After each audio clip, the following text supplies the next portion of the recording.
Hello, my name is Karen Bliss, and I'm coming to you today from the Carlsbad City Library to provide an overview on the FindaGrave website. This resource is free and available to anyone who has internet access and is interested in learning more about their family tree.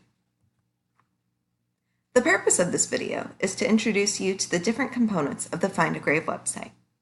We will then be able to work with some examples so you'll feel comfortable conducting your own searches. Because this is a free database, I can simply type in findagrave.com, and there I am. FindaGrave boasts on its homepage here that it's the largest gravesite collection, but it also knows that it bases its information off of community contributions.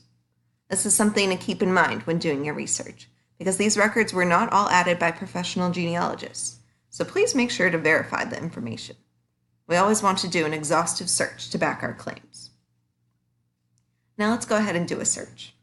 FindaGrave gives us lots of items to do our search by, and it's always a good practice to cast a broad net and then refine our searches. I'm going to be looking for one of my relatives, so I'm just going to type in the last name here and see what we come up with. Wow, so over 1,000 records. So we can either try and sort through all of these. It gives us options to sort by name or the cemetery or where they were recently added. Or we can go ahead and refine our search and add another limiter. So I'm going to go ahead and do that now.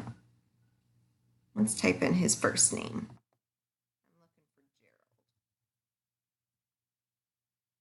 And look at that, right on top. So we only had 3 results for that search that we did there. And I know this is him because I know he was buried in Los Angeles here. So let's go ahead and give a click and take a look at our record. You can see it's not just the death information. We have birth, where he was buried. So there's photos of the cemetery. And in this case, which is not always the case, but we got lucky here, they gave us a little history about Gerald's life. So that just shows how much information we can get from one record. Now on the upper left-hand side, these bars here show the different sections of the website. We have the home page, memorials, which were the records that we were just looking through.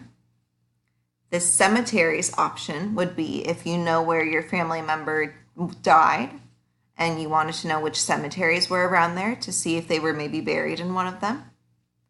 And then this famous tab is kind of fun. So let's take a look here. You can either search by name for a famous person, or if you scroll down, it gives you some popular suggestions. And let's take a look at Walt Disney.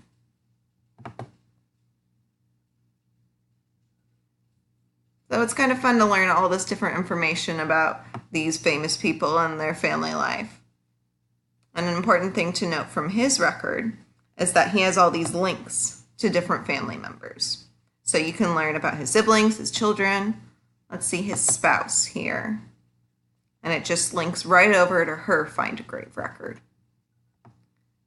And often down at the bottom of these records, you will see some suggestions from Ancestry. So it says explore more, and we have births and baptisms, death, burial. So it's pretty cool how all of these different genealogical resources can be interconnected, and they know which other ones have to offer. So they kind of pull you over from one direction to the other. All right, so one last thing before we sign off here. Let me just get back to our home page. Is this limiter option for date filter.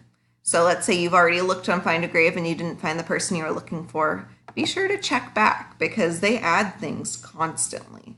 So maybe in the last 90 days, they might have added the record that you were looking for. If you wanted to learn more information about FindaGrave, we've got this tutorials option, and that has over 25 videos that Ancestry sponsored about the FindaGrave database. So you could learn how to search by a maiden name, you could learn how to build a virtual cemetery, lots of great information there. Okay. Thanks so much for joining me. Please feel free to reach out and call or email us with any comments or questions at the Carlsbad City Library. We're always happy to help you dig and learn something new about your family tree. Thanks so much. Take care.